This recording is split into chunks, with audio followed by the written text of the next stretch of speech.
नमस्कार, स्वागत आहे तुमचे राऊत एज्युकेअर या यूट्यूब चॅनलमध्ये. सर्वप्रथम तर छत्रपती शिवाजी महाराज यांना त्यांच्या जयंतीनिमित्त तुम्हा सर्वांना हार्दिक शुभेच्छा. आज आपण बघणार आहोत हिंदवी स्वराज्य म्हणजे काय. हिंदवी स्वराज्याचे संस्थापक छत्रपती शिवाजी महाराजांनी निर्माण केलेली ही संकल्पना. त्या काळामध्ये गुलामगिरीच्या मानसिकतेमध्ये सर्वसामान्याच्या मनामध्ये हिंदवी स्वराज्याची बीजे रोवणे सोपे काम नव्हते. हिंदवी स्वराज्याचा शब्दशः अर्थ सांगायचे झाले तर या मातीतील लोकांनी स्वतःची अस्मिता जपण्यासाठी निर्माण केलेली एक बाजू.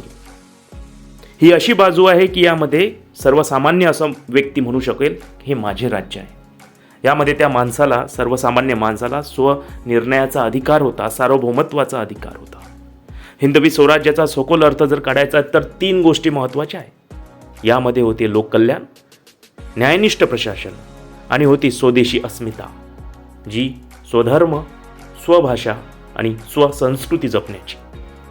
भारतीयांच्या हितासाठी चालवलेले न्याय आणि धर्मनिष्ठ मूल्यावर आधारित राज्य म्हणजे हिंदवी स्वराज्य. ही राजकीय संकल्पना नव्हती, ही त्याच्याही पेक्षा वर जाणारी एक संकल्पना होती. ज्या वेळेस मुघल आणि आदिलशाही सारख्या परकीय सत्तांचा प्रभाव होता, परकीय सत्तेंचे वर्चस्व होते, अशा परिस्थितीमध्ये स्वराज्याची उद्दिष्टे महत्त्वपूर्ण होती.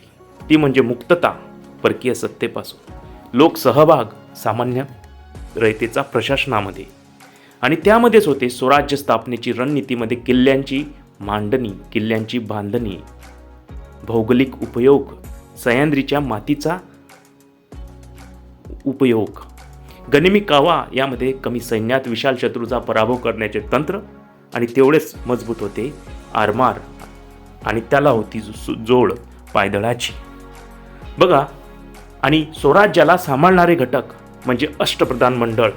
यामध्ये मुख्यप्रधान, अमात्य, सेनापती, पंडितराव, न्यायाधीश, सचिव, मंत्री आणि सुमंत. सोबतच रयतवारी पद्धत आणि वतनदारीवर होते छत्रपती शिवाजी महाराजांचे नियंत्रण.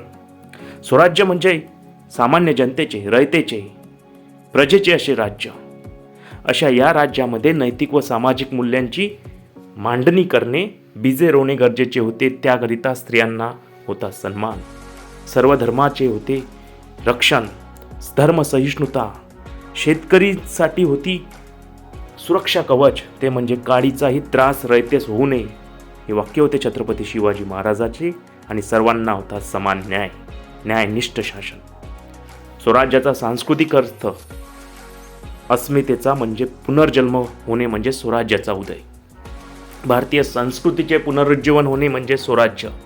लुप्त होणाऱ्या परंपरांचे रक्षण होणे म्हणजे स्वराज्य. भाषेचे संवर्धन होणे म्हणजे स्वराज्य. राज्य व्यवहार कोशाची त्यासाठी निर्मिती करण्यात आली होती. स्वाभिमानाची जागृती झाली होती स्वराज्यामध्ये. स्वराज्य ते स्वातंत्र्य लढा, हा प्रवास छत्रपती शिवाजी महाराजांनी तयार केलेला आहे.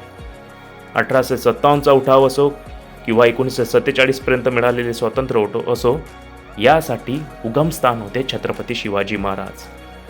लोकमान्य टिळकावर आणि असंख्य अशा क्रांतिकारकांवर शिवाजी महाराजांचा प्रभाव होता.